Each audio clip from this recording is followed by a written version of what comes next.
నమస్కారాలు. మొట్టమొదటిసారిగా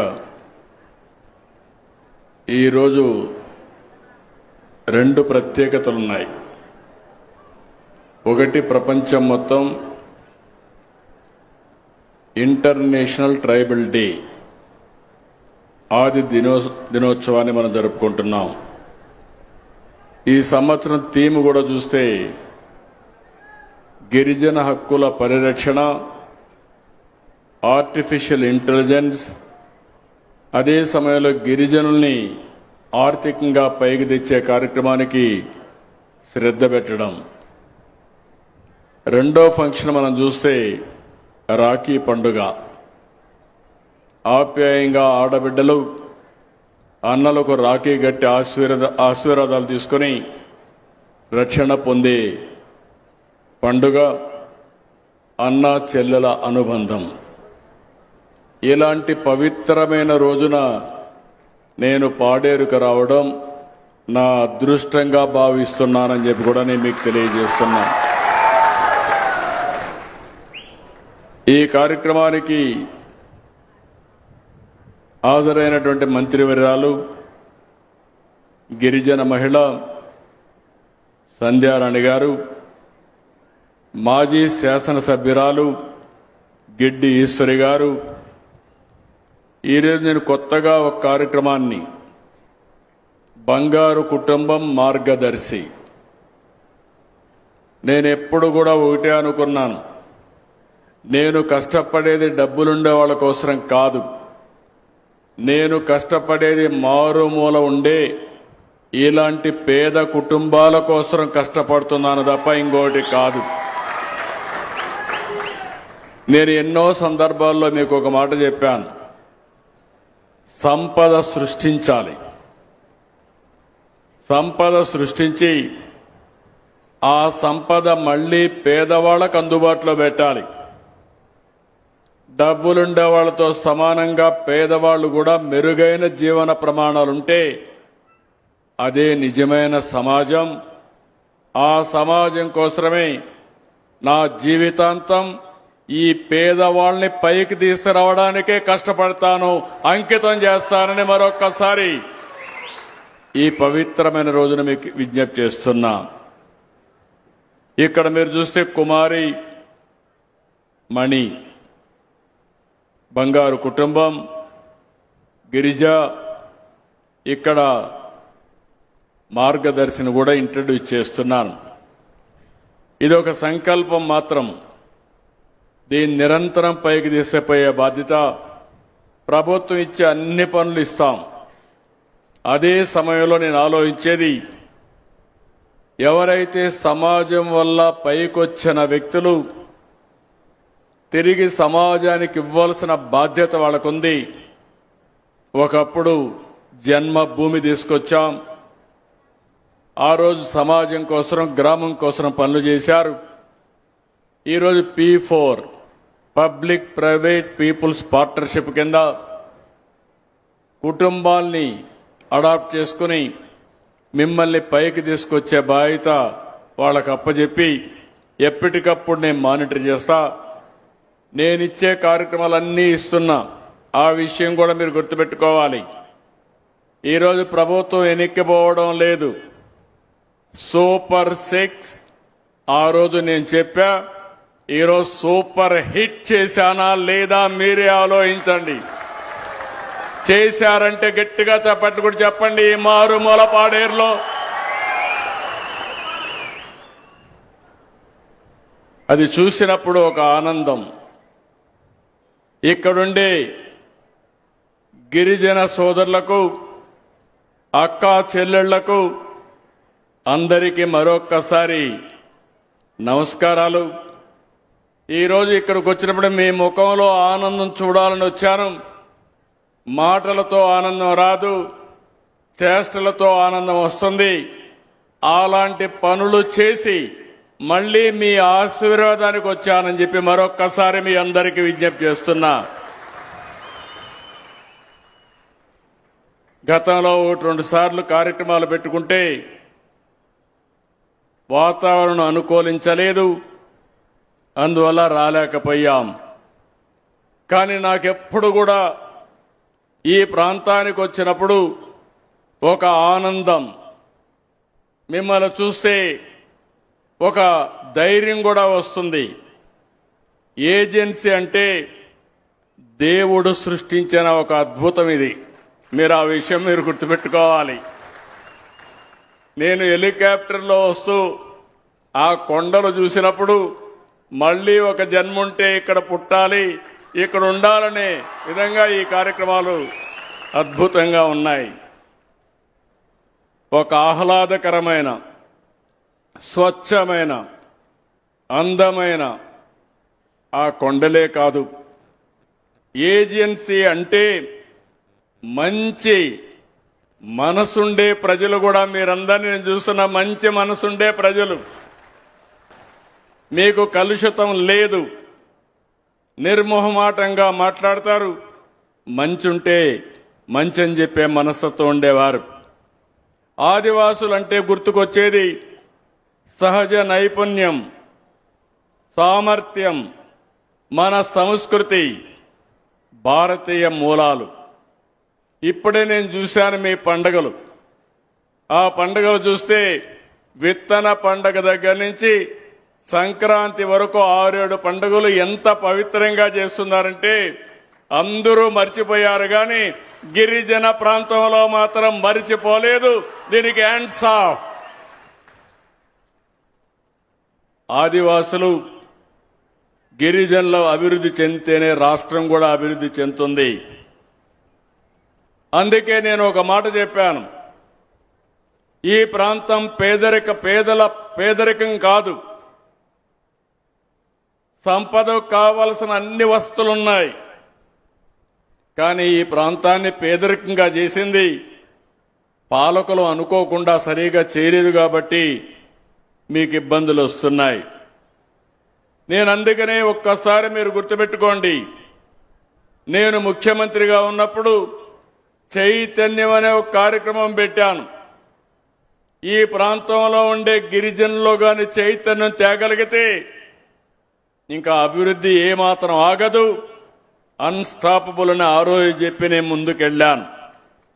ఇంకో పక్క మీరు ఒక్కసారి చూస్తే గిరిజన ప్రాంతాలు అభివృద్ధి చేయాలని ఆలోచించింది తెలుగుదేశం పార్టీ, ఆలోచించిన నాయకుడు నందమూరి తారక రామారావు గారనే విషయం మీరు గుర్తుపెట్టుకోవాలి. ఇప్పుడు కొత్త తరం మర్చిపోవచ్చు, కానీ 83లో తెలుగుదేశం పార్టీ వచ్చినప్పుడు గిరిజన ప్రాంతంలో చదువులు లేకపోతే, టీచర్లకు క్వాలిఫికేషన్ లేకపోతే మైదానం నుంచి ఇక్కడికి వస్తా ఉంటే కాదు మీకే ఉద్యోగాలు ఇవ్వాలని ఆ రోజుట్లోనే ఇక్కడ ఉద్యోగాలు మీకే రిజర్వేషన్ చేసిన వ్యక్తి నందమూరి తారక రామారావు గారు. ఆ తర్వాత ఆ హిస్టరీ కూడా చెప్తా. ఆ తర్వాత జీవో 3 కూడా తీసుకొచ్చింది నేనే. 2 సార్లు ఈ జీవోలు పోగొట్టింది కూడా ఒకప్పుడు కాంగ్రెస్, తర్వాత వైఎస్ఆర్ కాంగ్రెస్ పార్టీ. ఏం జరిగిందో చరిత్ర మీరందరూ గుర్తుపెట్టుకోవాల్సింది. జీవోలు ఇవ్వడమే కాదు, హక్కులు ఇవ్వడమే కాదు, మీ హక్కుల్ని కాపాడుతూ ముందుకు పోతేనే మీ జీవితాల్లో వెలుగులు వస్తాయి. అలాంటివి కూడా జరిగింది. మళ్ళీ ఒకటే ఆమె ఇస్తున్నా, నేను చెప్పడం కాదు చేసి చూపిస్తా. అదే మాదిరిగా మీ హక్కులు కాపాడడానికి అనునిత్యం మీతో ఉంటానని మరొక్కసారి హామీ ఇస్తున్నా. నేనెప్పుడు కూడా పేదవాళ్ల పక్షపాతిని. ఇంకొక పక్క గిరిజనుల సంక్షేమం, గిరిజన ప్రాంతాల అభివృద్ధిపై నాకు ఒక ప్రత్యేక శ్రద్ధ ఉంది. అదే మరి నాకు ఒక స్పష్టత ఉంది. ఈరోజు ఇక్కడికి వచ్చాను. నేను నేరుగా వెళ్ళి మొత్తం ఒక 2 గంటలు స్టడీ చేశాను. ఒకప్పుడు నేను ప్రారంభించినటువంటి కాఫీ కానీ, అదే మరి ఇంకొక పక్కన ఏదైతే కాఫీలో ఇంటర్ కల్టివేషన్ వేసినట్టు పెప్పర్ కానీ ఈ రెండు కూడా ఒకసారి చూశాను. దీనివల్ల ఇంకా మీ ఆదాయం ఏ విధంగా చేయగలుగుతామా ఎన్ని ఆలోచించడానికి నేను అవగాహన పెంచుకుంటే ఏ విధంగా చేయాలో చేస్తామనే ఉద్దేశంతోనే నేను మొత్తం చూసి ఇక్కడికి వచ్చాను. ఈరోజు మీరు ఒక్కసారి గుర్తుపెట్టుకుంటే గిరిజన ప్రాంతాల్లో మొట్టమొదటిసారిగా ఐటీడీఏలో ఐఏఎస్ ఆఫీసర్లు వేసి ప్రత్యేకంగా శ్రద్ధ పెట్టిన పార్టీ తెలుగుదేశం పార్టీ. ఈరోజు మనకుండే 7 దాకా ఐటీడీఏలున్నాయి. ఈ 7 కూడా సమర్థవంతంగా పనిచేయాలంటే మంచి సమర్థమైన అధికార యంత్రాంగం కావాలని ఈరోజు ఐఏఎస్ ఆఫీసర్లు పెట్టాం. 28,32,000 మంది ఇక్కడ ఉన్నారు, గిరిజనులు ఉన్నారు. 8,41,000 కుటుంబాలు ఉన్నాయి. ఇంకో పక్క మీరు ఒక్కసారి ఆలోచిస్తే ఇప్పుడే సుధారాణి గారు చెప్పారు, ఈరోజు ఇక్కడ మీరు చూసినప్పుడు 3,77,051 మంది గిరిజనులకి ప్రతి నెల 400, 600, 10,000, 10,000, 4,000, 6,000, 10,000, 15,000 పింఛన్లిచ్చే ఏకైక రాష్ట్రం భారతదేశంలో ఒక్క తెలుగుదేశం ప్రభుత్వమే. నేను అడుగుతున్నా మా మిత్రుల్ని, పక్కన ఛత్తీస్గఢ్, మనం ఇక్కడి నుంచి బయలుదేరితే నేరుగా వైజాగ్ పోవాలంటే 2 గంటలు పడుతుంది. ఇప్పుడు మనం వేసుకున్న రోడ్ల వల్ల నేను ఆ రోజు ఒకటే ఆలోచించా, ఛత్తీస్గఢ్ నుంచి విశాఖపట్నం రావాలంటే చాలా సమస్యలు ఉండేటివి. నేషనల్ హైవేకి శ్రీకారం చుట్టాం. ఈరోజు ఇటు పోతే 2.5 గంటల్లో మీరు ఛత్తీస్గఢ్ వెళ్తారు. అక్కడ ఎంత పింఛన్ ఇస్తున్నారో ఒక్కసారి చూడండి. ఒరిస్సా ఉంది, అక్కడ పేదవాళ్ళు ఉన్నారు, అక్కడ 1000 రూపాయలే ఇస్తున్నారు. అలాంటిది 4,000 రూపాయలు పేదవాళ్లకు పింఛన్ ఇచ్చే ఏకైక ప్రభుత్వం తెలుగుదేశం ప్రభుత్వం, ఎన్డీఏ ప్రభుత్వం. ఒకప్పుడు 200 రూపాయలు ఆ పింఛన్ కూడా పెట్టింది ఎన్టీ రామారావు గారే. 35 రూపాయలతో 83లో ప్రారంభిస్తే నేను వచ్చిన తర్వాత దాన్ని 70 రూపాయలు 95లో చేస్తే తర్వాత మళ్లీ నేను 14కి వచ్చే లోపల 200 రూపాయలు అయితే నేను వచ్చి దాన్ని 2,000 రూపాయలు చేశాను. అంటే 10 రెట్లు పెంచాను. పెంచితే వైఎస్ఆర్ కాంగ్రెస్ మాట్లాడతారు పేదవాళ్ల కోసమే పుట్టామని. కాదు, పేదవాళ్ళని సర్వనాశనం చేయడానికే పుట్టారు ఆ పార్టీ. అలాంటి పార్టీ అది. ముక్కుతూ మూలుగుతూ నా 5 ఏళ్లలో 250 పెంచేవాళ్ళు, మళ్లీ ఒక 2 ఏళ్ళు అయితే 250 రూపాయలు పెంచేవాళ్ళు. నేను ఒక మాట చెప్పాను, పింఛన్లు పెంచుతానని చెప్పాను. పింఛను ఏప్రిల్ నుంచే ఇస్తానని 4,000 రూపాయలు ఏప్రిల్ నుంచి మీకు అందజేసిన పార్టీ తెలుగుదేశం పార్టీ. ఎన్డీఏ అవునా కాదా అని మిమ్మల్ని అడుగుతున్నా. ఈరోజు ఎక్కడ కూడా 6,000 రూపాయలు దివ్యాంగులకు లేదు. నేను ఆలోచించాను, నేనే 500 నుంచి ఆ రోజు 3,000 చేశాను. తర్వాత ప్రభుత్వం వాడికి ఇవ్వాల, దాన్ని మళ్లీ 6,000 చేశాను. ఈరోజు ఒక తృప్తి. దానివల్ల చాలా మంది బాగుపడే పరిస్థితికి వచ్చారని చెప్పి కూడా నేను మీకు తెలియజేస్తున్నా. 4,82,000 కుటుంబాలకి 200 యూనిట్లు కరెంటు ఉచితంగా నేనే ఆ రోజు ప్రారంభించాను. ఈ రోజు మీ అందరికీ హామీ ఇస్తున్నా, మీ ఇంటి పైనే ఉచితంగా కరెంటు తయారు చేయడానికి రూఫ్ టాప్ సోలార్ ఇప్పిస్తానని మీ అందరికీ హామీ ఇస్తున్నా. దానివల్ల మీ సైకిళ్లు కానీ మోటార్ సైకిళ్లు కానీ రేపు కార్లు కానీ ఛార్జ్ చేసుకుని జల్సాగా పెట్రోల్ బంకు పోయే పని లేకుండా ఆనందంగా తిరిగే పరిస్థితి వస్తుంది. అది కూడా క్రియేట్ చేస్తామని చెప్పి కూడా నేను మీకు తెలియజేస్తున్నా. ఇంకో పక్కన ఈరోజు ఇక్కడుండే గిరిజన బిడ్డలు మట్టిలో మాణిక్యాలు. వారికి అవకాశాలు కల్పిస్తే అద్భుతాలు చేస్తారు. మీరు ఒకసారి చూస్తే మొన్నే ఇక్కడే కలెక్టర్ గారు ఉన్నారు. ప్రపంచంలో ఎప్పుడూ జరగనటువంటి బ్రహ్మాండమైన కార్యక్రమానికి శ్రీకారం చుట్టాడు. దగ్గర 25,000 మంది పిల్లలు 108 సూర్య నమస్కారాలు 108 నిమిషాల్లో విశాఖపట్నంలో ప్రదర్శించి గిన్నీస్ వరల్డ్ రికార్డు గాని వరల్డ్ యూనియన్ రికార్డు గాని క్రియేట్ చేశారు.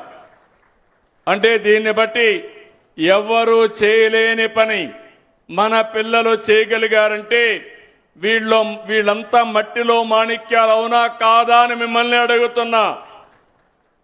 అక్కడ చేయగలిగితే రేపు ఉద్యోగాల్లో ఎందుకు చేయలేరని అడుగుతున్నా.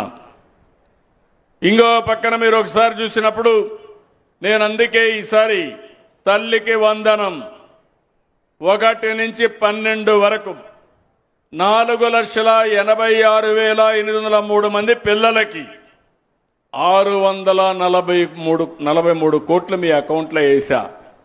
మా ఆడబిడ్డలున్నారు. గిరిజన ప్రాంతంలో కొంతమంది పిల్లలు కూడా ఎక్కువగా ఉన్నారు, సంతోషం. వేరే ప్రాంతాల్లో జనాభా తగ్గిపోతా ఉంది. ఇక్కడ ఫెర్టిలిటీ రేట్ 2.4% ఉంది. 2.1 ఉంటే రీప్లేస్మెంట్ లెవెల్ అంటే జనాభాక మేనేజ్మెంట్ కంటే ఎక్కువ మంది ఇక్కడ ఉన్నారు. నేను ఆ రోజు ఒక మాట చెప్పాను, మీ అందరికీ ఎంతమంది పిల్లలుంటే అంతమందికి తల్లికి వందనం ఇస్తానని చెప్పా. ఇచ్చిన మాట నిలబెట్టుకున్నామా లేదా అని మిమ్మల్ని అడుగుతున్నా. ఇప్పుడే ఒక ఇంటికి పోయాను. 3 పిల్లలు, 2 చదువుకుంటున్నారు. ఒకడు స్కూల్కి డుమ్మా కొట్టాడు, 7వ తరగతి. మళ్ళీ వాళ్ళ తల్లిదండ్రుల్ని కన్విన్స్ చేశాను, చెప్పాను, చదువుకుంటానన్నాడు. అతను కూడా స్కూల్కి పంపించి 15,000 రూపాయలు కూడా అదనంగా ఇమ్మని ఆదేశాలు ఇచ్చాను కలెక్టర్కి. అంటే 3 ఉంటే 45,000 రూపాయలు ఆ తల్లికి ఇచ్చావంటే అది తెలుగుదేశం పార్టీ మీ పట్లుండే అభిమానం, కమిట్మెంట్ అని చెప్పి నేను మీకు తెలియజేస్తున్నా. నేను చెప్పింది వాస్తవం అయితే గట్టిగా చప్పట్లు కూడా చెప్పండి మా ఆడబిడ్డలు. అందరికీ వచ్చిందా లేదా అమ్మా మీరే చెప్పండి. వచ్చిందా? వచ్చిందంటే జైలుపైకెత్తండి. హ్యాపీనా? ఆనందంగా ఉన్నారా? మీ ముఖంలో ఆనందం చూడాలనేది కోరిక. నాకు చాలా కష్టాలున్నాయి. 5 ఏళ్లు విధ్వంసం జరిగింది. నేను సూపర్ 6 చెప్పా. మళ్ళీ ఒక మాట చెప్పా, నాకు ఎన్ని కష్టాలున్నా మిమ్మల్ని ఆదుకుంటానని చెప్పాను. చెప్పిన మాట నిలబెట్టుకునేమని ఆనందం ఉంది. ఒక పక్క సూపర్ 6 సంక్షేమ కార్యక్రమాలు ఇవ్వాలి, ఇంకో పక్క అభివృద్ధి జరగాలి.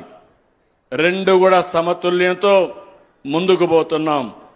ఏజెన్సీ పరిధిలో స్కూళ్లు గాని కాలేజీలు 1,76,799 మంది గిరిజన విద్యార్థుల కోసం 1,337 కోట్లు ఖర్చు పెడుతున్నాం.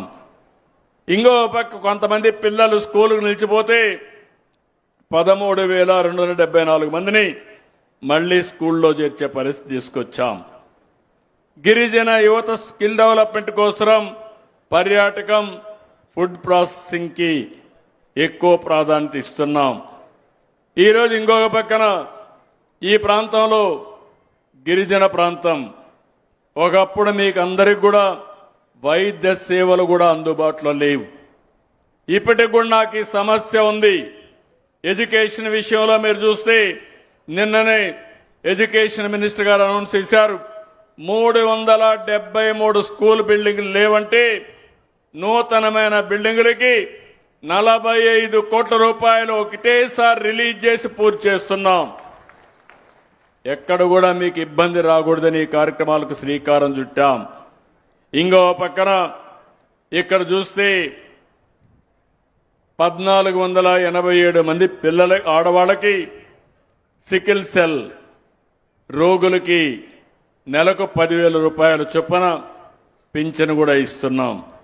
గర్భిణీ స్త్రీలకి పోషకాహారాలు ప్యాకేజీలు కానీ రవాణా సౌకర్యం ఏర్పాటు చేస్తున్నాం.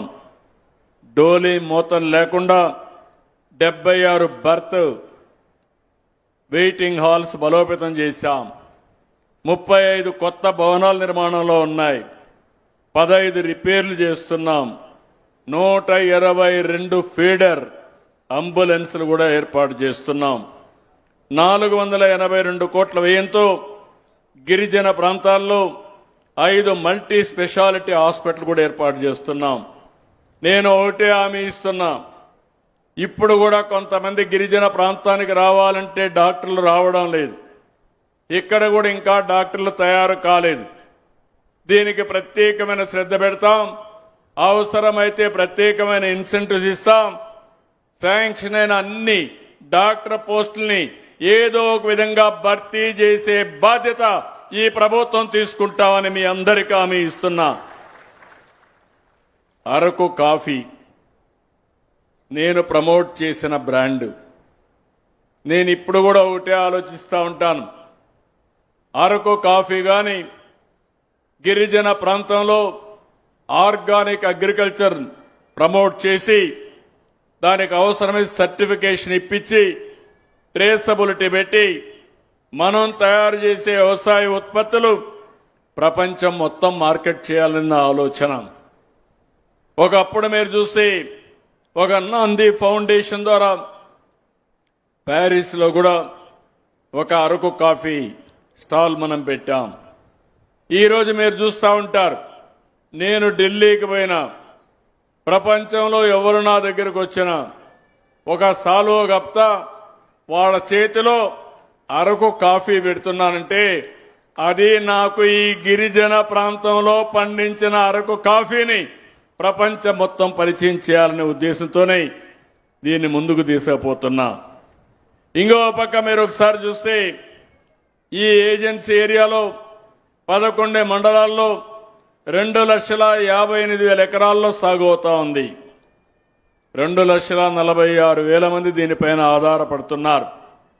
ఇంకొక 1,00,000 ఎకరాలు అదనంగా సాగులోకి తేవాలని చెప్పి ఆలోచిస్తున్నాం.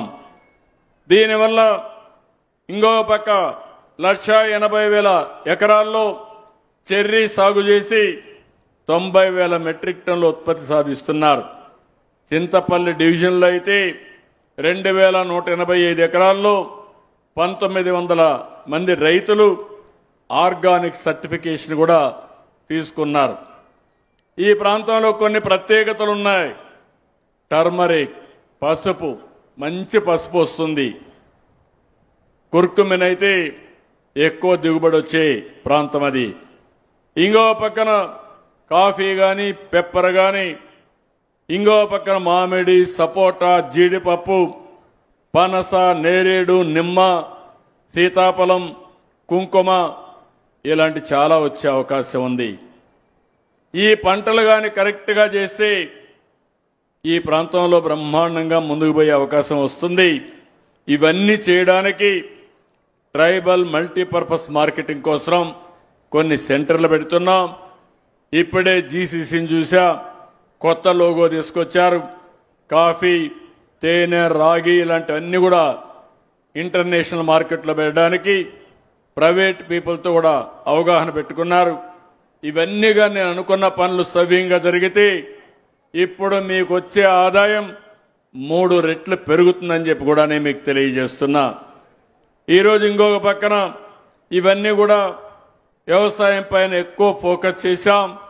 నేను ఒకటే మిమ్మల్ని అందరినీ రిక్వెస్ట్ చేస్తున్నాను, ఇక్కడ గంజాయి పోయిన ప్రభుత్వం ఇక్కడ చేసిన ద్రోహం చూస్తే చాలా దుర్మార్గం. ఒకప్పుడు ఏజెన్సీ ప్రాంతం అంటే దేశమంతా కూడా చెడుగా ఆలోచించేవాళ్ళు. గంజాయి ప్రాంతమని, దేశాన్ని మనం నష్టపరుస్తున్నామని, జాతిని నిర్వీర్యం చేస్తున్నామని మన మీద అపవాదు చేశారు. నేను వచ్చిన తర్వాతనే ఒకటే ఆలోచించాను, గంజాయి అనేది మన పిల్లలకు హానికరం, అలాంటిది జరగడానికి వీలు లేదని ఒక పిలిపించాను. సే నో టు గంజాయి అన్నాను. మీరందరూ స్పందించారు. ఈరోజు నేను గర్వంగా చెప్పగలుగుతున్నాను, మా ఏజెన్సీ ప్రాంతంలోనే కాదు ఆంధ్ర రాష్ట్రంలో ఎక్కడ కూడా గంజాయి ఉండదు, పండించమని చాలా స్పష్టంగా ధైర్యంగా చెప్పగలిగానంటే దానికి కారణం మీ చైతన్యమే, మీరు చూపించిన చొరవ. ఈరోజు మిమ్మల్ని ఒకటే కోరుతున్నాం, ప్రత్యామ్నాయ పంటలకు వెళ్దాం, టూరిజం హబ్గా చేద్దాం, ప్రపంచానికి అనుసంధానం చేసుకొని ముందుకెళ్దాం. ఈరోజు ఈ ప్రాంతంలో మీరు ఒక్కసారి చూస్తే పెద్ద ఎత్తున మీ పంటలకు మార్కెటింగ్ కల్పిస్తున్నాం. ఇంకో పక్క 200 కోట్లతో 203 గ్రామాలకి 269 కిలోమీటర్ల మేర బీటీ రోడ్లు వేస్తున్నాం. నేషనల్ హైవేస్ అన్నీ వచ్చాయి. ఇక్కడ 515 కిలోమీటర్ల పొడవుతో 8,570 కోట్ల రూపాయలు విలువైన పనులు జరుగుతున్నాయి. పాడేరు, గొండెగూడ, కొయ్యూరు, చాప్రతిపాలెం, చింతపల్లి, రంపచోడవరం, కొయ్యూరు, నేషనల్ హైవే 516 ఈ విస్తరణ, Raipur, Visakhapatnam section, NH 130 CD, Bhadrachalam, Kunta, national highway 30 section, Lambasingi, Paderu, Chintur 3 సెక్షన్లు, పాడేరు బైపాస్, కొత్త ఫ్లైఓవర్లు, ఇవన్నీ కూడా మనం వేసుకుంటున్నాం. నా ఆలోచన ఒకటే, ఏజెన్సీ ప్రాంతాన్ని ప్రపంచానికి అనుసంధానం చేస్తాం. ఇక్కడుండే యువతకు ప్రపంచ స్థాయిలో విద్యా అవకాశాలు కల్పిస్తాం. ఇప్పుడు గురుకుల పాఠశాలలు ఉన్నాయి. మీ అందరికీ హామీ ఇస్తున్నాం, రాబోయే రోజుల్లో మీరెక్కడికి పోయే పని లేకుండా ఇప్పుడుండే 11లో అవసరం మేరకు 4-5 ఇమీడియట్ గా ఇంటర్మీడియట్ కూడా అక్కడ పెట్టి 10+2 కూడా పెట్టడానికి చర్యలు తీసుకుంటాం. దానివల్ల మన పిల్లలు ఇంటర్మీడియట్ కూడా అక్కడే చదువుకుంటారు. ఆ తర్వాత కూడా ఏం చేయాలి నేను చేస్తానని చెప్పి కూడా నేను మీకు హామీ ఇస్తున్నా.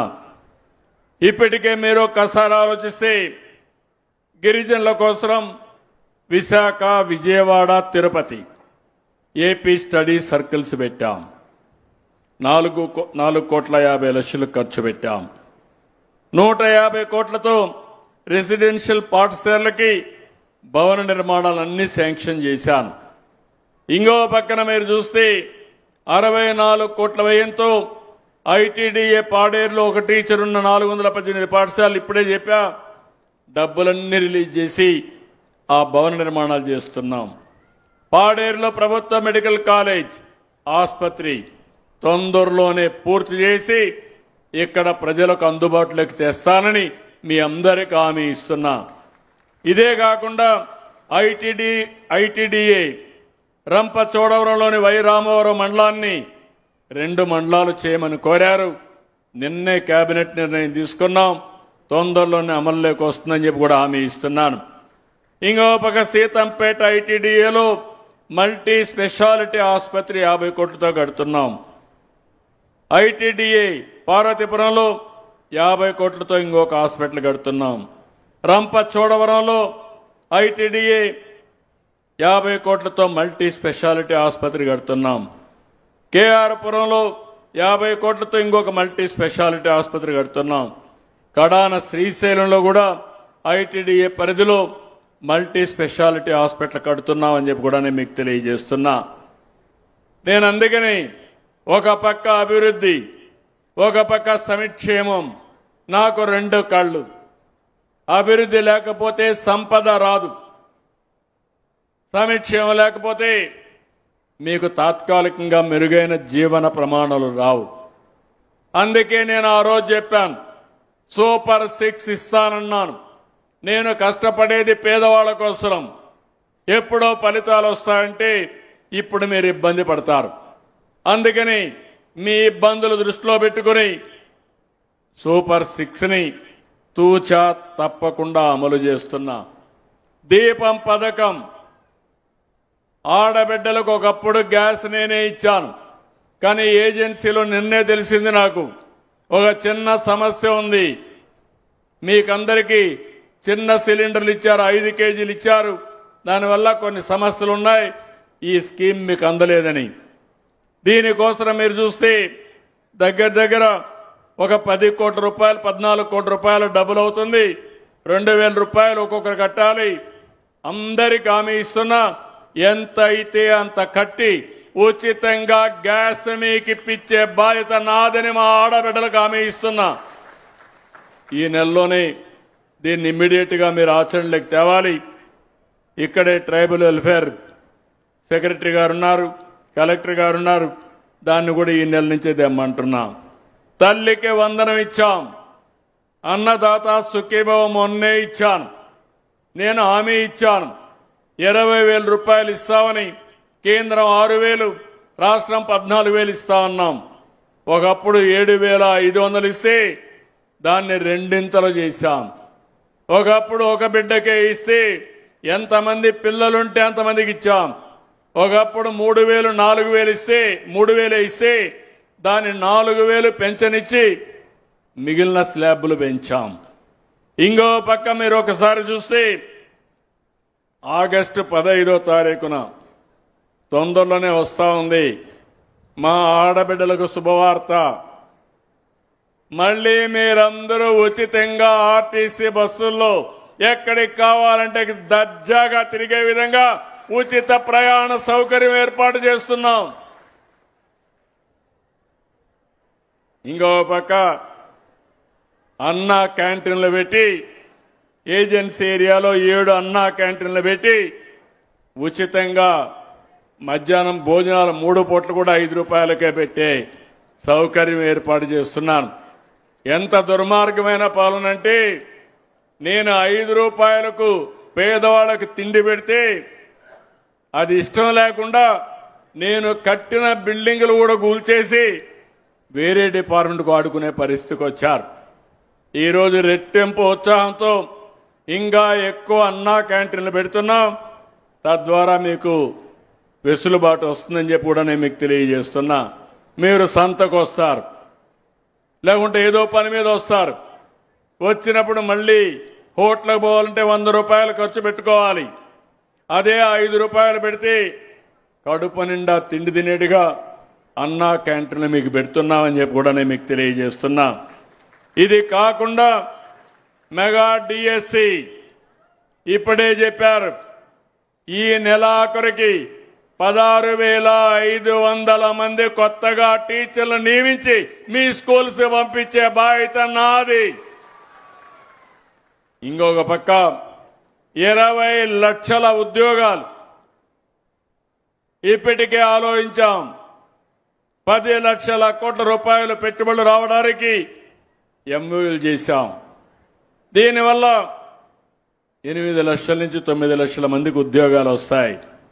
ఇంకా ఇలాంటివి అనేక కార్యక్రమాలు చేసి మీకు ఉద్యోగాలు కల్పించడానికి, ఇక్కడుండే యువత వేరే ప్రాంతాలకు పోకుండా ఇక్కడే ఇవ్వడానికి నేను ముందుకు వస్తానని చెప్పి కూడా నేను మీకు తెలియజేస్తున్నా. ఇక్కడికి వచ్చినప్పుడు నేను ఇప్పుడే మాట్లాడినప్పుడు ఒక బ్యాంబో ఏదైతే వెదురు ఇక్కడ ఎక్కువ ఉంది, 6 లక్షల ఎకరాల్లో వెదురుంది, అడవుల్లో ఉంది. మా డాక్రా సంఘాలకు ఆడబిడ్డలందరికీ హామీ ఇస్తున్నా. ఒక ప్రాజెక్టుకి ఇప్పుడే సంతకం పెట్టాం. 5,000 మందికి సంవత్సరానికి 1 లక్ష రూపాయల ఆదాయం వచ్చేట్టుగా ఒక ప్రత్యేకమైన కార్యక్రమాన్ని చేసి మా ఆడబిడ్డల్ని ఆర్థిక వెసులుబాటు ఇచ్చే కార్యక్రమానికి శ్రీకారం చుడతారని మీ అందరికీ హామీ ఇస్తున్నా. ఇది హైదరాబాద్లో ఐఎస్బి, మన ఐటీడీఏ వీళ్ళు ఒక అండర్స్టాండింగ్కి వచ్చారు. ఇది వస్తే దగ్గర మీరు చూస్తే పెద్ద ఎత్తున ఆర్థిక వ్యవస్థ ఇక్కడ ఉండే వాళ్ళకి ఇంప్రూవ్ అవుతుందని చెప్పి కూడా నేను మీకు తెలియజేస్తున్నా. ఈరోజు నేను ముందే చెప్పాను, నేనేదో చెప్పేదానికి రాలేదు, ఊరిక మాటలు చెప్పడానికి రాలేదు, పనులు చేయడానికి వచ్చాను. ఈరోజు ఇక్కడికి వచ్చినప్పుడు ఒక నిర్దిష్టమైన ఆలోచనతో వచ్చాను. భవిష్యత్తులో మా గిరిజన ప్రాంతం దశ దిశ మార్చడానికి ఇక్కడికి వచ్చా, చేసి చూపిస్తానని ఈ పాడేరు సాక్షిగా మీ అందరికీ హామీ ఇస్తున్నా. ఒకటి రోడ్లు, 1483 గిరిజన హ్యాబిటేషన్స్ ఉన్నాయి.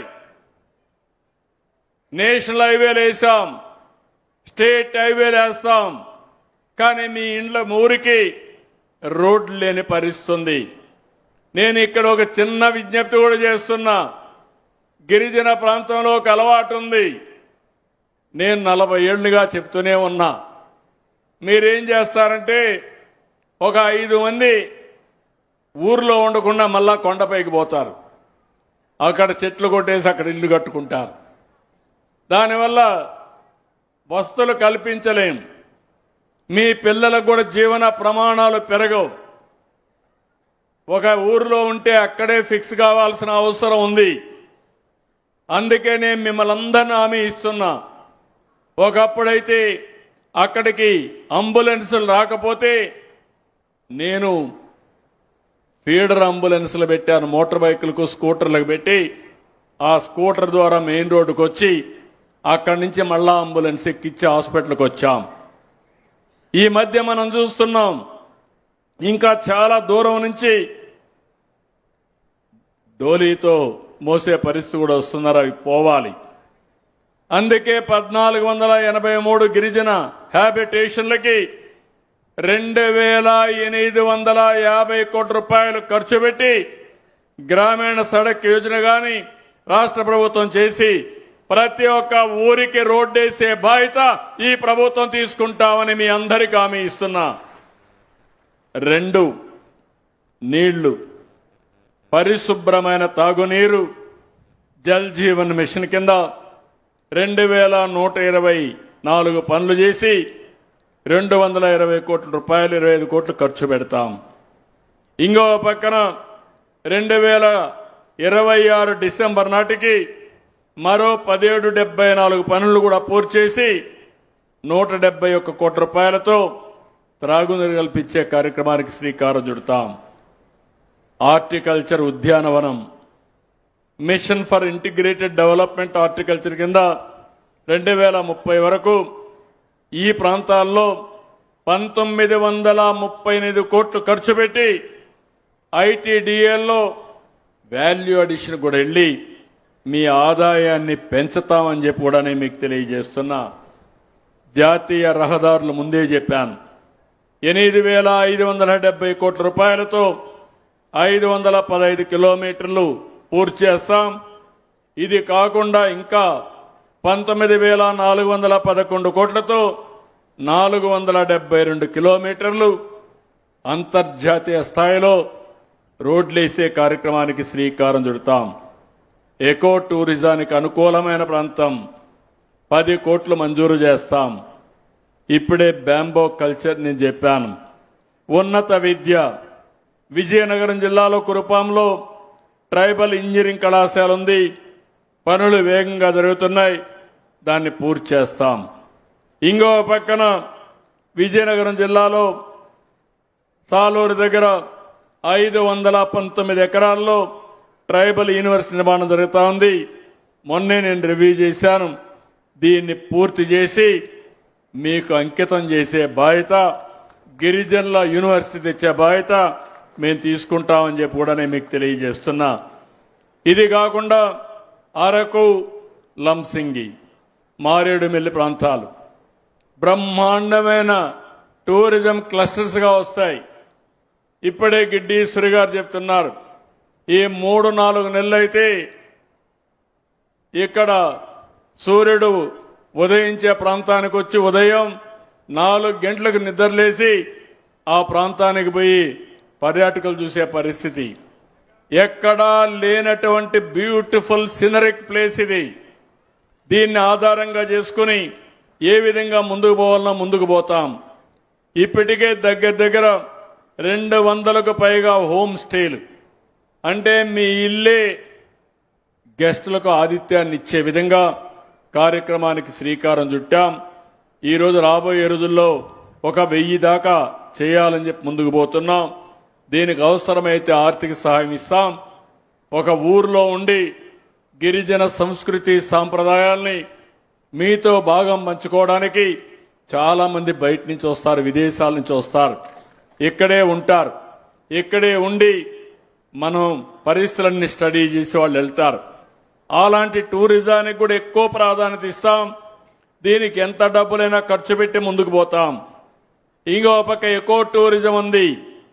తజాంగు రిజర్వాయర్, చెరువుల వేనం వ్యూ పాయింట్, రూదర్ ఫస్ట్ గెస్ట్ హౌస్ ఇలాంటివి ఉన్నాయి. అవి కూడా టూరిజం హబ్స్గా తయారు చేస్తాం. ఇంకో పక్క మహిళా శిశు సంక్షేమం కింద 96 అంగన్వాడీ కేంద్రాలు ఏర్పాటు చేస్తాం. ఇది కాకుండా మీరు చూస్తే విశాఖ జిల్లా ముఖ్యంగా ఈ యొక్క ప్రాంతంలో ఉండే గిరిజనులందరికీ గ్రామీణ ఆవాస్ యోజన కింద 54,000 ఇండ్లు శాంక్షన్ చేసి ఇల్లు లేని వారందరికీ ఇండ్లు కట్టించే బాధ్యత ఈ ప్రభుత్వం తీసుకుంటామని మీ అందరికీ హామీ ఇస్తున్నా. ఇంకో పక్కన ముందే చెప్పా 7 అన్నా క్యాంటీన్లు పెడతాం. డబ్బులు కూడా శాంక్షన్ చేశాం. ఇంకో పక్కన అన్నింటికంటే ముఖ్యంగా ఇప్పుడే గిడ్డి ఈశ్వరి గారు కూడా మాట్లాడారు. ఇక్కడుండే వాళ్ళందరిలో ఒక ఆలోచన రావాలి. ఏదైతే మొట్టమొదటిసారిగా జీఓఎంఎస్ నంబర్ 275 ఇది ప్రారంభం. అంతవరకు గిరిజనుల యొక్క ప్రాంతాల్లో టీచర్లు కానీ ఉద్యోగస్తులు కానీ రిజర్వేషన్లు లేవు. ఆ రోజు చదువుకున్న వాళ్ళు కూడా లేరు. ఇది 5/11/1986 నందమూరి తారక రామారావు గారు ముఖ్యమంత్రి. ఆయన ఒకటే ఆలోచించాడు, మా గిరిజన పిల్లలు చదువుకోలేదు, చదువుకోకపోతే ఉద్యోగాలు ఇవ్వడానికి వీలు లేదా, అవసరమైతే BA పాస్ అయితే బీఈడి లేకపోయినా పర్వాలేదు, లేకుంటే BA డిగ్రీ లేకపోతే ఇంటర్మీడియట్ పాస్ అయిన వాళ్ళకి ఇస్తా, ఆ తర్వాత చదువుకుంటారని మొట్టమొదటిసారిగా గిరిజన ప్రాంతంలో టీచర్ ఉద్యోగాల్ని గిరిజనులకు రిజర్వ్ చేసిన వ్యక్తి ఎన్టీ రామారావు గారు. ఆ జీవో దగ్గర మళ్ళా కాంగ్రెస్ వచ్చింది 89లో. ఆ సమయంలో కోర్టుకు పోతే వీళ్ళు సరిగా 89 అనుకుంటానిది, అది కొట్టేసే పరిస్థితికి వచ్చారు. నేను మళ్ళీ 1/1/2000 దగ్గర మీరు గుర్తుపెట్టుకోవాలి. దానిపైన ప్రత్యామ్నాయ జీవో ఇస్తే అక్కడి నుంచి 98లో సుప్రీంకోర్టులో మళ్ళీ లేనిపోని సమస్యలు వచ్చాయి. నేను వస్తానే ఆలోచించాను. ఆ రోజు ఆలోచించి 100% గిరిజన పిల్లలకే ఇక్కడ ఉద్యోగాలు ఇవ్వాలని రాజ్యాంగంలో ఉండే 5th షెడ్యూల్ 5.1 ఆధారంగా ఇస్తూ అందులో 33% ఆడబిడ్డలకు కూడా రిజర్వేషన్లు కల్పించాను. ఈ జీవో నేను ఇచ్చింది 10/1/2000 సంవత్సరంలో సమైక్య ఆంధ్రప్రదేశ్లో ఇచ్చిన జీవో ఇది. ఆ తర్వాత కొంతమంది కోర్టుకు వెళ్ళారు.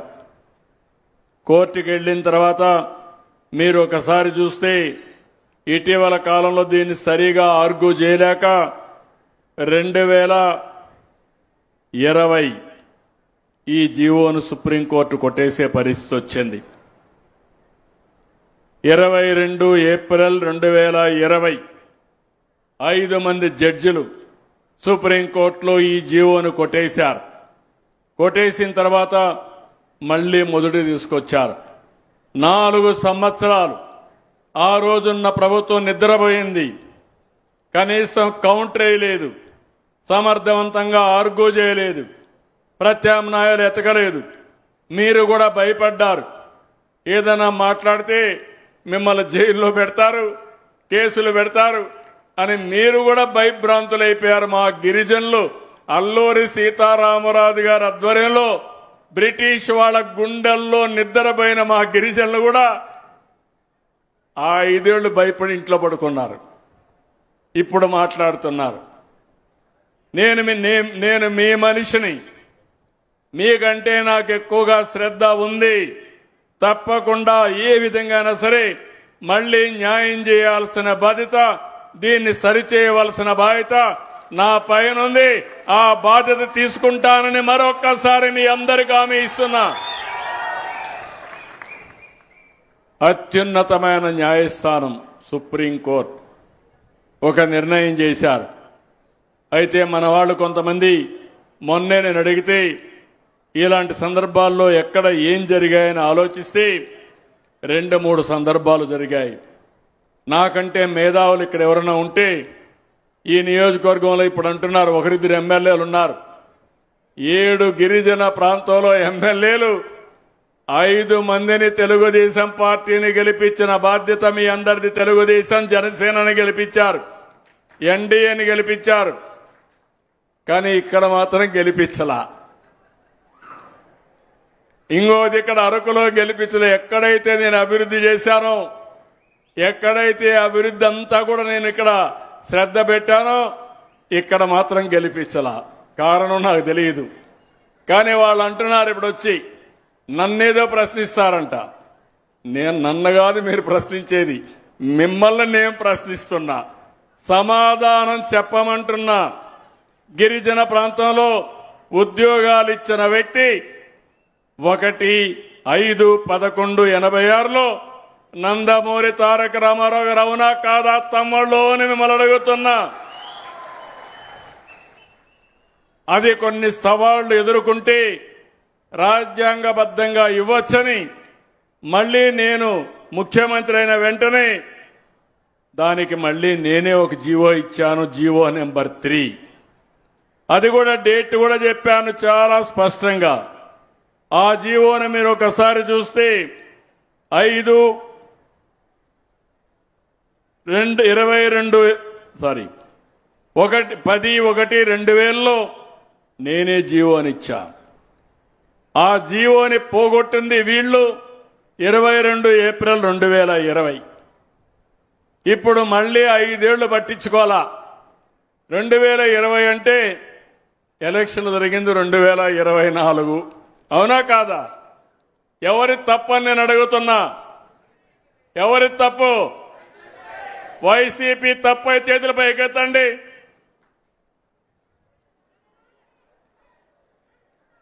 ఏమమ్మా? కాబట్టి వైసీపీ నాయకులు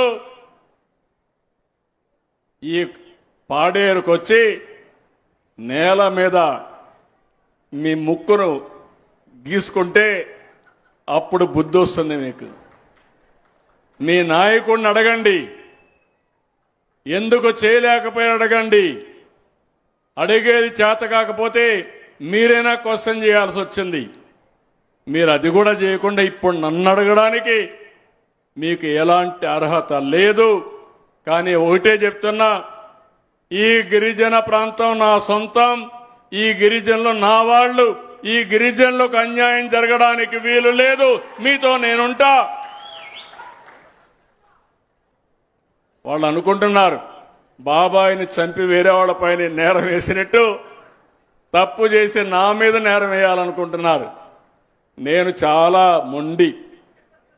ఇలాంటి వాళ్ళని మాత్రం వదిలిపెట్టిన. ఒకసారి చూస్తే నన్నే ఏమార్చారు. నేనే సీఎం, నిద్రలేశా. ఎలక్షన్లు 2019 బిజీగా ఉన్నాను. సాక్షి పేపర్లో స్క్రోలింగ్ వచ్చింది. ఏమని వచ్చిందంటే వివేకానంద రెడ్డి గుండెపోటుతో చనిపోయాడు. ఏం తమ్ముళ్ళు, ఏమమ్మా మీరేమనుకుంటారు? పాపం అనుకుంటారు లేదా? నాకు ప్రత్యర్థి వేరే పార్టీ, వైఎస్ఆర్ కాంగ్రెస్ పార్టీ. నేను కూడా అనుకున్నా పాపం. అతను ఆ కుటుంబంలోనే చాలా మంచోడు. నేను చాలా సంవత్సరాలు చూశాను. అజాత్ శత్రువు, ఎవ్వరు శత్రువులు లేరు అతనికి. చనిపోయాడంటే బాధపడ్డాను.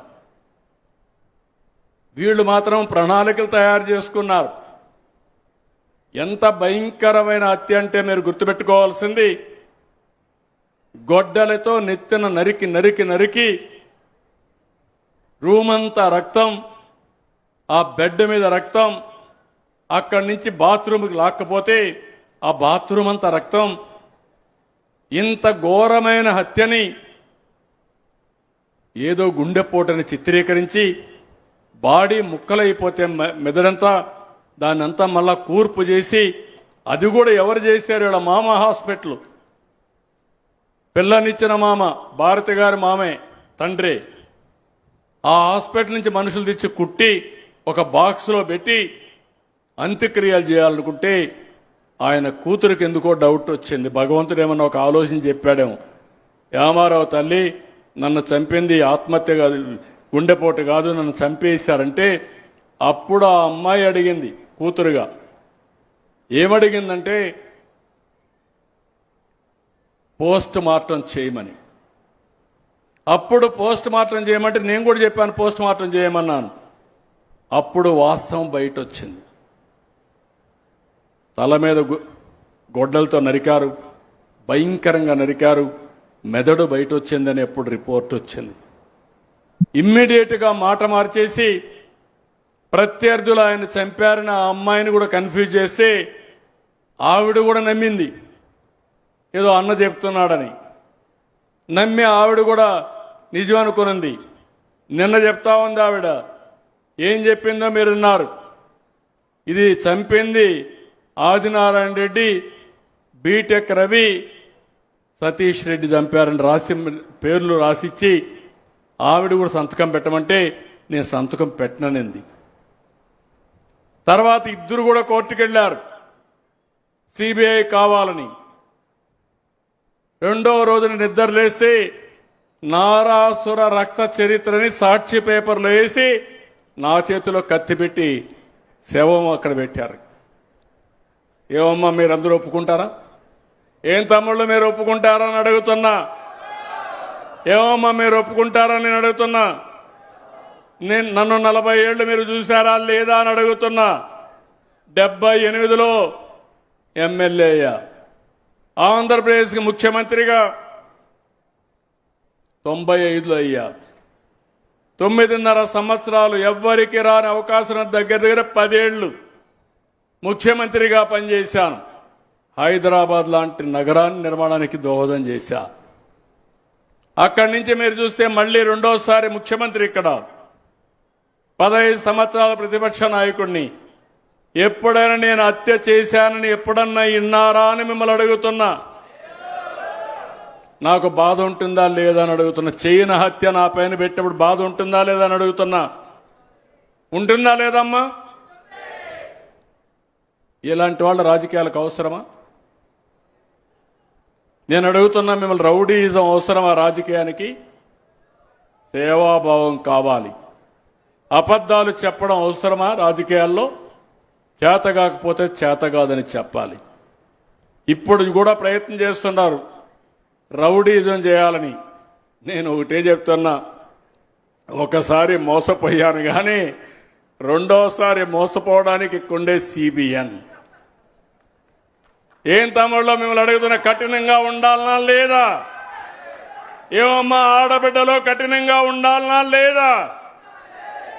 ఏజెన్సీ ఏరియాలో గంజాయి పెంచి మన పిల్లల జీవితాలు నాశనం చేయాలనుకున్న వ్యక్తులు మళ్ళా కపట నాటకాలతో వస్తే క్షమించాలా అని మిమ్మల్ని అడుగుతున్నా. అందుకే మీకోసం గట్టిగా ఉంటా, స్టబన్గా ఉంటా. నేరస్తులు రాజకీయ ముసుగులో ఉంటే ముసుగు తీసి వీళ్ళని ఎక్కడ పెట్టాలనో అక్కడ పెట్టే బాధ్యత, మీకు రక్షణ ఇచ్చే బాధ్యత నాదని నా ప్రజలందరికీ విజ్ఞప్తి చేస్తున్నా. ఈరోజు ఈ పవిత్రమైన స్థలంలో మీ అందరికీ చెప్తున్నా, ఇక్కడికి వచ్చినప్పుడు మోడుకొండమ్మ టెంపుల్ పాడేరులో ఉంది. ఇక్కడ ఈ టెంపుల్ని అభివృద్ధి చేయాలని కోరారు. ఒక 2 కోట్ల రూపాయలు ఖర్చు అవుతుందని చెప్పారు. శాంక్షన్ చేస్తున్నానని చెప్పి కూడా నేను మీకు తెలియజేస్తున్నా. ఇంత మునిపే గ్యాస్ సిలిండర్ల విషయం కూడా చెప్పాను, అది కూడా చేస్తామని చెప్పి నేను మీకు తెలియజేసుకుంటూ, ఇప్పుడే మళ్ళీ ఒకసారి నేను చెప్పింది మీ అందరికీ అర్థమైంది అనుకుంటాను. మీరు కూడా కొంతమంది ఆలోచించండి. జీవో నెంబర్ 3ని ఏ విధంగా మళ్ళీ దాన్ని ఏ రూపంలో పునరుద్ధరించాలో అందరితో నేను మాట్లాడుతున్నా. మొన్నే చర్చలు కూడా చేశా, ఇంకా చేస్తా. వేరియస్ ఆప్షన్స్ ఉన్నాయి. ఒకరిద్దరు 5-1 కింద అప్పుడు ఇచ్చాం రాజ్యాంగంలో, ఇప్పుడు 5-2 కింద ఇస్తే నిలుస్తుందని కూడా అంటున్నారు. కానీ నిలవకపోతే మళ్ళా 5-10 ఏళ్లు పోతుంది. బెనిఫిట్ రావాలి, మీకు న్యాయం చేయాలి. మీ అందరితో మాట్లాడి వీలైనంత తొందరలో, అత్యంత తొందరలో నిర్ణయం తీసుకుంటానని మీ అందరికీ హామీ ఇస్తున్నా. ఎప్పుడు కూడా నేను ఒక్క మంచి పని ఈరోజు చేయాలంటే సాయంత్రం వరకు కూడా వెయిట్ చేయను, ఉదయమే చేసేస్తా. అది నా మనస్తత్వం, కాబట్టి అది చేస్తానని చెప్పి నేను మీకు తెలియజేస్తూ, ఇప్పుడు ఇక్కడ P4 అదే సమయంలో బంగారు కుటుంబాన్ని ఒక్క నిమిషం ఇంట్రడ్యూస్ చేసి దాని ప్రొసీజర్ కూడా చెప్తాం. దానిపైన మనం వైండప్ చేసుకుందాం. బంగారు కుటుంబం రమ్మ, మైక్ తీసుకొని చెప్పమ్మా, నీకు ఏంటి విషయం చెప్పు. నమస్కారం, గట్టిగా మాట్లాడమ్మా, మైక్ దగ్గర పెట్టుకొని గట్టిగా మాట్లాడు. నమస్కారం సార్. నా పేరు మణి, మాది వంజంగి. మా భర్త పేరు శివకృష్ణ. నాకు 3 పిల్లలండి, 2 ఆడపిల్లలు, 1 మగ బాబు. మేము కూలి పనే చేసుకొని బ్రతుకుతాం సార్. మాకంటూ ఒక ఆధారం చూపెడతారని అదే ఎంతమంది మొత్తం ఇంట్లో? ఇంట్లో 5 సార్, 3 పిల్లలు, నేను. 3 పిల్లలు ఏం చదువుతారమ్మా? పాప 5వ క్లాస్ సార్, బాబు 2వ క్లాసు, లాస్ట్ పాప 1st క్లాస్. First class. 3 డబ్బులు వచ్చిందమ్మా? వచ్చింది సార్. ఎంత వచ్చిందమ్మా? 39,000. 13 × 3,000, 3కి 39,000 వచ్చింది. 2,000 స్కూల్కి ఇచ్చాం. స్కూల్కి ఇచ్చాం. స్కూల్కే ఇచ్చాం కదా. సార్ నమ్మకమే కదా నీకు? నమ్మకం అంటే ఆడిచ్చాం, మా డబ్బులు ఇచ్చావు, నువ్వు ఆడ మీటింగ్లు ఉంటాయి, అక్కడ ఏం చేశారో కూడా విద్యా కమిటీ ఉంది, వాళ్ళ అకౌంట్కి 2,000 రూపాయలు ఇచ్చాం. అక్కడ అభివృద్ధి వాళ్ళు చేస్తారు. నువ్వేం కోరుకుంటున్నావు ఇప్పుడు P4లో? నేను సార్ మార్గదర్శనించి మిషన్ నేర్చుకున్నాను సార్. నాకు ఏదైనా ఆధారం చూపెడతారని అనుకున్నాను. ఓకే, ఎవరమ్మా ఇక్కడ మార్గదర్శి? మీరమ్మా చెప్పమ్మా, మీరేంటమ్మా మీది? నా పేరు గిరిజ సార్. నేను సెంటర్ ఫర్ పీపుల్స్ ఫారెస్ట్రీ అనే ఒక ఆర్గనైజేషన్ లో పనిచేస్తున్నాను. మేము ఇక్కడ ఒక 10 సంవత్సరాలుగా పాడేరు, తర్వాత హుకుంపేట మండలాల్లో పనిచేస్తున్నాం. వంజంగి ఇమ్మాయి ఉంటున్న ప్రాంతంలో కూడా మేము పనిచేస్తున్నాం సార్. సో ఈ ఇమ్మాయి ఇంకా కొంతమంది మహిళలతో, కానీ ఈమె కొన్ని ప్రత్యేకమైన సమస్యల గురించి చెప్పిందనమాట మాకు. తర్వాత మన ఈ పథకం విన్నప్పుడు ఇలా మహిళలకి సపోర్ట్ చేయాలి అంటే, చాలా మంది మహిళలతో నేను చాలా కాలంగా పనిచేస్తున్నాను సార్. ఆర్థిక సహాయం ఒక్కటే సరిపోదు, వాళ్ళకి ఒక మానసికంగా ఒక స్థైర్యం కలిగించాలి. ఇప్పుడు మేము ఇచ్చిన ప్రోగ్రామ్ ఎంతవరకు రిలేటెడ్ అవుతుంది చెప్పండి. ఇప్పుడు మేము P4 అన్నాం, ఆ స్ఫూర్తిని కూడా అర్థం చేసుకొని ఉంటారు మీరు. ఇప్పటి నుంచి చేస్తున్నారు. What are all the deficiencies వీళ్ళల్లో, వాళ్ళకి ఎట్లా అందుబాటులో ఉంటాం అంటే, ఇప్పుడు ఈ అమ్మాయి ఎయిదర్ ఒక కిరాణా షాప్ లాంటిది కానీ, లేదా ఒక టైలరింగ్ కూడా తనకి కొంచెం వచ్చు సార్. ఆ రెండిట్లో ఏదో ఒకటి తను స్టార్ట్ చేస్తానని అంటోంది. ఈ బిజినెస్ వైపుగా వెళ్ళడానికి తనకి ఉంది సార్, ఆ ఉత్సుకత చూపిస్తోంది తను. మనం కొంచెం సోషల్ మీడియా ద్వారా కొంచెం స్పెషలైజ్డ్గా టైలరింగ్లో ఇప్పుడు మోడల్స్ కూడా వస్తున్నాయి కదా, అలాంటివి చేసి చేయాలి అని ఆలోచనలో ఉంది సార్. ఆ రకంగా ఈ అమ్మాయికి సాయం చేయాలని నేను అనుకుంటున్నాను. మీరు మొత్తం అమ్మాయిని పిల్లల చదువు గురించి గైడ్ చేస్తూ, అవసరమైతే ఆర్థిక సహాయం చేసి ఈ అమ్మాయికి కూడా జీవనోపాధి ఇవ్వడానికి, ఆదాయం పెంచడానికి వర్కౌట్ చేస్తారు. ఇక్కడ ఏజెన్సీ ఏరియాలో తక్కువ ఉంటారు పారిశ్రామికవేత్తలు వీళ్ళందరూ. ఇప్పుడు మీరు ఒకసారి చూస్తే ఇక్కడ రోడ్లన్నీ వేస్తున్నారు, అది పబ్లిక్ ప్రైవేట్ పార్ట్నర్షిప్ P3. అంటే ఒక ప్రైవేట్ వ్యక్తి వస్తున్నాడు, రోడ్డు వేస్తున్నాడు, ఆ రోడ్డు మీద పేదవాళ్లకు ఫ్రీగా ఇచ్చి కార్లు, బస్సులు ఇవన్నీ వస్తే డబ్బులు కూడా ఛార్జ్ చేస్తారు. ఆ డబ్బులతో వాళ్ళు పెట్టిన పెట్టుబడి పే చేసుకొని కొంత ఆదాయం కూడా వస్తుంది. దీనివల్ల చాలామంది డబ్బులు బాగా సంపాదిస్తున్నారు. తెలివితేటలు, వాళ్ళకుండే బ్యాక్గ్రౌండ్, పెట్టుబడుల వల్ల. ఈరోజు పేదవాళ్ళు నిరుపేదలు అవుతున్నారు. అదే మరి కంపారిజన్లో మీకు ఆదాయం తగ్గిపోతా ఉంది, జీవన ప్రమాణాలు అభివృద్ధి కావడం లేదు. నేను ఈరోజు మీకు చెప్పాను, సూపర్ 6 ఇస్తున్నాను, ఎలక్షన్ మేనిఫెస్టో ఇస్తున్నాను. ఇప్పుడే అనేక కార్యక్రమాలు, ఇళ్లు కానీ, రోడ్లు కానీ, నీళ్లు కానీ, స్కూల్స్ కానీ, టీచర్లు కానీ అన్ని అనౌన్స్ చేశాను. మీ అడవుల్లో ఆధారంగా కాఫీ కానీ, పెప్పర్ కానీ, లేకపోతే పసుపు కానీ ఇలాంటి పంటలు కూడా చేసి బయట వాళ్ళు కూడా తీసుకొచ్చి మార్కెటింగ్ ఎస్టాబ్లిష్ చేస్తాం. అదే సమయంలో వ్యక్తిగతంగా పైకి రావాలంటే మీ కుటుంబాలు ఎవరైతే సమాజం వల్ల పైకి వచ్చినటువంటి హై నెట్వర్త్ ఇండివిజువల్స్ టాప్ 10%ని మార్గదర్శకులుగా ఉండమన్నాను. ఎవరైతే సమాజంలో అందరికంటే వెనకానుంటారో ఒక 10%, 20% వాళ్ళందరినీ దత్తత తీసుకోమన్నాం. వాళ్ళకు నేను ఇచ్చే కార్యక్రమాలన్నీ ఇస్తున్నాం. బియ్యం ఇస్తున్నాం. నేనైతే మీరు చూస్తే పీడిఎస్ కూడా మళ్ళా ఇంకొక స్టెప్ ముందుకు పోయి మీరు ఆ షాపు కూడా పోలేరనే ఉద్దేశంతో ఎవరైనా వృద్ధులు కానీ వికలాంగులు కానీ ఉంటే వాళ్ళ ఇంటికే డెలివరీ ఇచ్చే విధంగా కూడా ఏర్పాటు చేశాను 26-30 లోపలనే. తర్వాత మిగిలిన వాళ్ళు నెలంతా కూడా ఆ షాపు పోయి తెచ్చుకుంటారు. ఇవన్నీ చేస్తున్న ఇప్పుడు గ్యాస్ ఉచితంగా ఇచ్చా, బస్సు ఉచితంగా ప్రయాణ సౌకర్యం ఇచ్చా, తల్లికి వందనం ఇచ్చా, అన్నదాత ఇచ్చా, మత్స్యకార భరోసా ఇచ్చా, 200 యూనిట్లు కరెంటు ఉచితంగా ఇచ్చా మీకు. ఇవన్నీ ఇచ్చాం. కానీ ఇంకా మీ ఆదాయాన్ని పెంచడానికి ఈ అమ్మాయి ఒక కిరాణా కొట్టు పెట్టుకుంటాంది, ఇంకొకరు ఒక ఫార్మర్స్ ప్రొడ్యూసర్స్ ఆర్గనైజేషన్ పెట్టుకుంటారు, ఇంకొకరు ఇంకొక పని చేతి వృత్తులు కుల వృత్తులు ఏమైనా ఉంటే ఆ పనులు చేస్తారు. మీ ఆదాయం పెంచడానికి అనునిత్యం మీతో అనుసంధానమై మీకు ఆలోచనలో భాగం పంచుకోవడం, కొత్త కొత్త ఆలోచనలు ఇవ్వడం, కష్టం ఉంటే మిమ్మల్ని ఆదుకోవడం, మీ పిల్లల్ని బాగా చదివించడం, ఏ చదువు చదివితే ఉద్యోగాలు వస్తాయి అది కూడా చెప్పడం, ఇలాంటి అన్ని చేయడానికి నేను బంగారు కుటుంబాలకు అండగా మార్గదర్శనం తీసుకొచ్చాను. రాష్ట్రంలో మీరు చూస్తే 15 లక్షల కుటుంబాలు బంగారు కుటుంబాలుగా, ఒక 2 లక్షల మంది దగ్గర మార్గదర్శకులుగా చేరుతున్నారు. ఈరోజు నా వల్ల చాలా మంది పైకి వచ్చారు.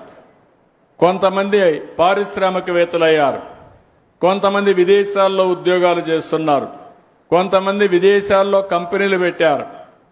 వాళ్ళందరినీ రమ్మంటున్నా. మీకు తోచిన విధంగా మీరు కూడా ఒక కుటుంబాన్ని తీసుకోండి. నేను చేసే పనికి మీరు కూడా సహకరించండి. ఇద్దరం కలిసి ఆ కుటుంబాల్ని బాగా చేద్దామని పిలిపించా. ఇప్పటికే 11 లక్షల కుటుంబాల్ని అడాప్ట్ చేసుకున్నారు. ఇది ఈ నెల 15 లోపల చేసి 19వ తారీఖున లాంచ్ చేస్తున్నాం.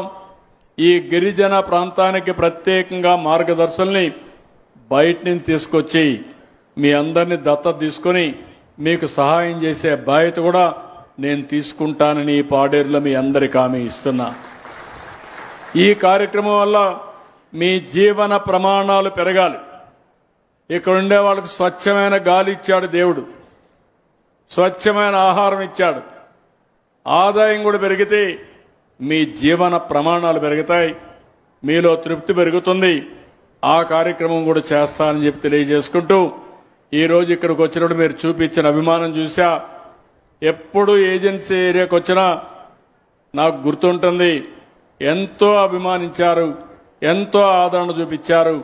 మీరు చూపించిన అభిమానం నిలబెట్టుకోవడానికి తప్పకుండా అన్ని విధాలా పనిచేసి మీరు ఎవ్వరు కూడా ఇబ్బంది పడకుండా, ఈ విషయం కూడా చెప్తున్నా. ఒకప్పుడు శారీరకంగా కష్టపడేవాళ్ళం, ఇప్పుడు ఆ రోజులు అయిపోయినాయి. తెలివితేటలతో పనిచేయాలి. మనం ఒకప్పుడు చెట్లన్నీ నరుక్కుంటూ కొండపైకి వెళ్ళిపోయేవాళ్ళం. ఇప్పుడు అవసరంలా ఉండే భూమిని శుభ్రంగా కాఫీ వేసుకొని పెప్పర్ వేసుకుంటే మంచి మార్కెట్ వస్తే ఆదాయం పెరిగే అవకాశాలు వస్తాయి. మన పిల్లల్ని బాగా చదివించగలిగితే ఆ పిల్లలు బ్రహ్మాండంగా రాణిస్తారు. మైదానంలో ఉండే పిల్లల కంటే గిరిజన ప్రాంతాల్లో ఉండే పిల్లలు తెలివితేటల్లో తక్కువ కాదని మరొకసారి విజ్ఞప్తి చేస్తున్నా. అందుకే మొన్న మీరు చూశారు 108 సూర్య నమస్కారాలు 108 నిమిషాల్లో 25,000 మంది పిల్లలు ఒకచోట చేరి ప్రదర్శన చేసి 2 వరల్డ్ రికార్డ్ సాధించారంటే అది మా గిరిజన పిల్లలకు ఉండే తెలివితేటలు సత్తా. దీన్ని అనునిత్యంగా అనుసంధానం చేసుకొని మనం ముందుకు పోగలిగితే ఏదైనా సాధ్యం. అలాంటి ఎకో సిస్టాన్ని క్రియేట్ చేసే బాధ్యత నాది, సహకరించే బాధ్యత మీదని మరొక్కసారి తెలియజేసుకుంటూ ఈరోజు పాడేరుకు వచ్చినప్పుడు మీరు చూపించిన అభిమానానికి మరొక్కసారి అందరికీ ధన్యవాదాలు, కృతజ్ఞతలు. అందరికీ నమస్కారాలు. జై హింద్, జై జన్మభూమి.